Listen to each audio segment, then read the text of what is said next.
I'm telling you this because my family doesn't want to talk about it anymore.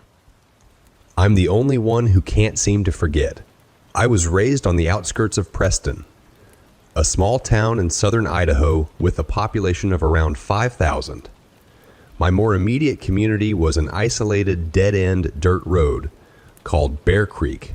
Less than 20 families lived on the Bear Creek. I didn't mind being so isolated.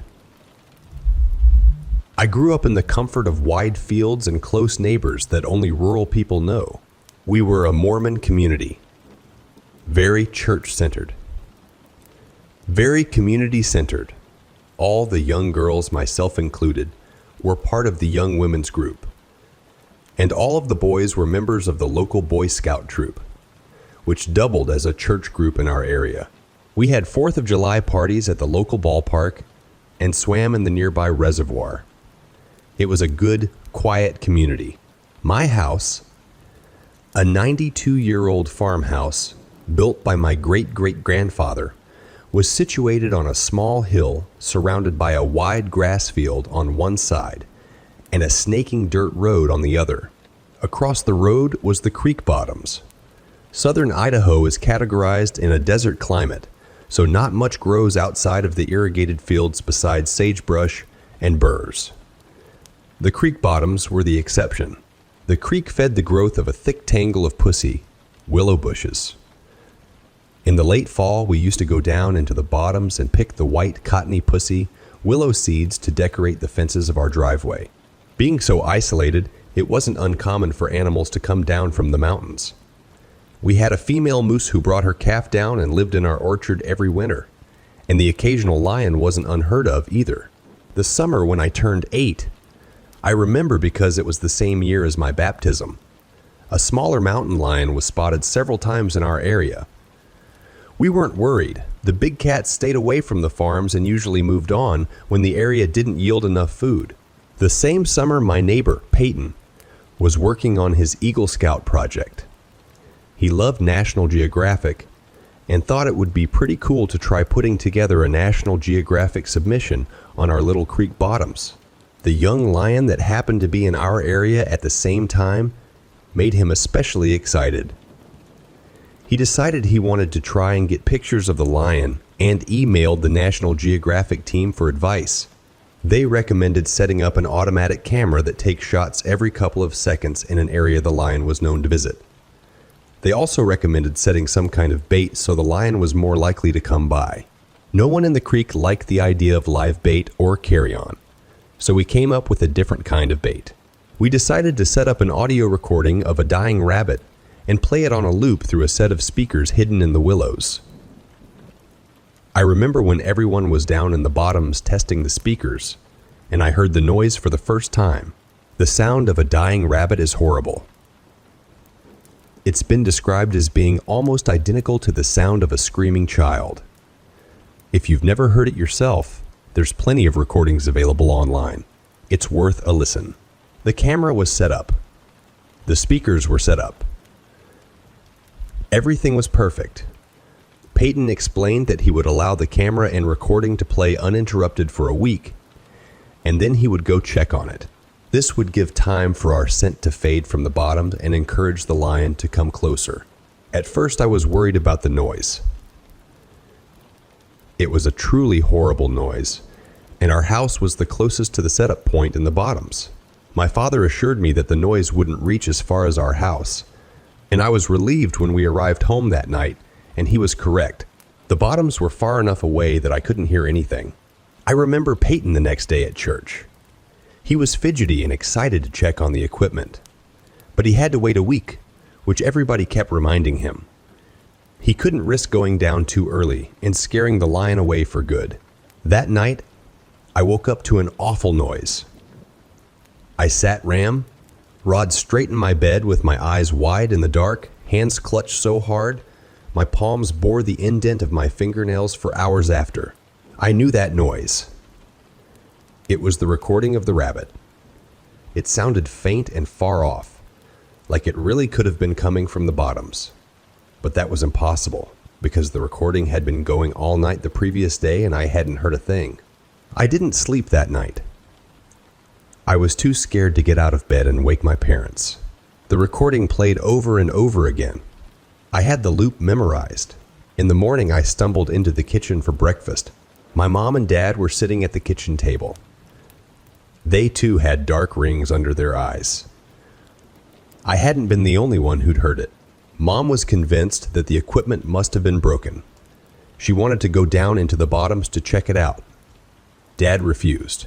He was a kind, gentle man and didn't want to stir up any unnecessary drama. He was sure there had been a strong wind last night, and the wind was carrying the noise farther than its natural reach. He told us to listen. We did. He was right. We couldn't hear it now. We forgot about it and went about our daily goings. The next night, it happened again. I stayed up in bed with my back to the wall. The screaming was even louder than before, but this time something was different. It was lower pitched than I remember, and parts of the loop were slowed down, as if the recording were warped in places. At times, the loop did not loop naturally, and instead picked up at a random place in the middle. My mom didn't mention anything at the breakfast table, but both her and my dad seemed tense. The third night, I mustered the courage to stand beside my bedroom window and look out into the yard. For a moment, I stood, rooted to the spot, my hands shaking no matter how hard I clenched them. The noise sidled in through the cracks in the window. I watched the outline of the trees in the yard, perfectly still. Not even the slightest breeze stirred their branches. My mom announced that she would be going to visit her sisters in town the next day, and would probably spend the night there. She invited me to come along, but I was a daddy's girl at heart and chose to stay at the farm. I took Mom's place beside Dad in their bed that night. But even that didn't help. I don't think my dad was asleep either, for he was unnaturally still the whole night. We began to hear the noise during the day too. I was drawing with chalk on the sidewalk when it happened. My shoulders tensed and the hairs on the back of my neck prickled. There was only one scream, a short, high-pitched one. And then the recording fell silent. It happened again several times throughout the day, but never the whole loop. Just clips from it. Later that evening, Peyton's dad came up the driveway on his four-wheeler. He said he was looking for their dog, a sweet yellow lab who'd been missing since that morning. Dad said he was sorry, and that we hadn't seen her. I stared at him, silently begging him to mention the recording, but he didn't. He was a quiet man after all. He didn't want to bring up any unnecessary drama. Mom stayed away the whole week. Dad and I didn't sleep. By Saturday, the screaming could be heard constantly, though it seemed to have deviated from the familiar loop entirely. I didn't recognize any of it.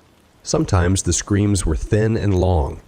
Other times they were hardly more than growls. Once, while my dad had been heating up meatloaf for lunch, the noise rose into such a rancorous din that he dropped the plate and it shattered. I pressed my hands over my ears where I sat at the table and squeezed my eyes shut. But it didn't help. The noise forced its way in through the cracks of my fingers and pinched my throat and rattled in my rib cage. The din lasted for a whole minute, then fell silent. Dad was shaking. That was the last we heard of the noise that day. Peyton came by Saturday evening to ask permission to cross our road to collect the equipment.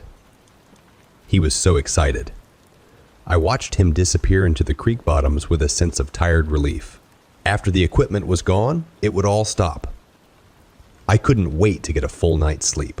Not a minute later, I spotted Peyton coming back up from the creek. I was confused. It had taken us much longer to set up the camera and speakers, so I'd only assumed it would take just as long to collect them. My breath stilled when Peyton came closer. He didn't look right. His eyes were wide and his face pale. Something wet dribbled from his chin and onto his shirt. I later realized it was vomit. My dad caught him before he fell and demanded to know what had happened. Peyton couldn't speak. He just cried. We called his dad. I looked after Peyton as both my dad and his dad went into the bottoms. They were gone a long time. When they returned, their faces were grim. And they smelled funny. I noticed red on my dad's hands. I asked what was wrong, but they brushed right past me and immediately called the police. Nobody would tell me what had happened. I sat on the couch as a blur of neighbors and police officers swirled around me. At one point, an officer placed something on the kitchen table and left. I looked into the kitchen curiously. It was the camera from the Bottoms. I wish I hadn't looked. The camera was a little banged up.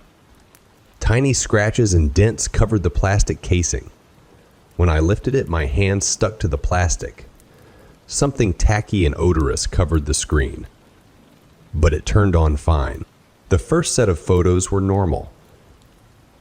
Just the pussy. Willows cast green in the glow of the night setting. As I continued to click through them, they quickly became strange. At one point, the camera angle changed, as if the camera had been knocked from its post. Grass now obscured most of the frame. Flecks of red appeared on the lens and remained for the rest of the sets.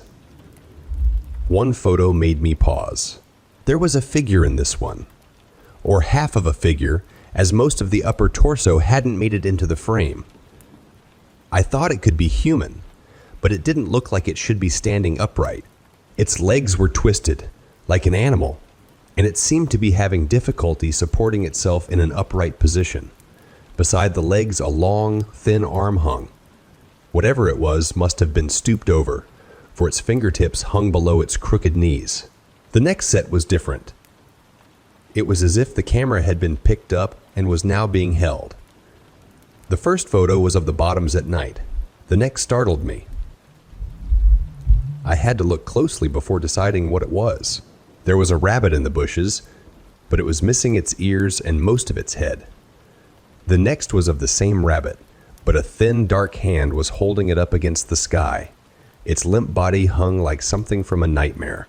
In the following pictures, they were joined by more rabbits, each with no ears. Then a cat, then more cats, then a dog, a yellow Labrador, then a lion, and the lion? In the next picture, 7 rabbits, 3 cats. 1 dog and a lion were laid out in a row, facing the same direction. Their arms and legs were spread out as if they were marching, like they were on some kind of parade. And you could see the tiny white glow of their skulls. The last photo was overly bright, like the photo had been taken too close with the flash on. An eye dominated the frame, but it was yellowed and crusty and had a bar pupil like a horse. In the bottom corner, the edge of a mouth could be seen. No lips, just teeth. Sharp and little, with wide gaps of red gum between them. I wish I hadn't looked. I heard my dad talking to the police outside. They said the speakers had malfunctioned. The recording had only played the first night.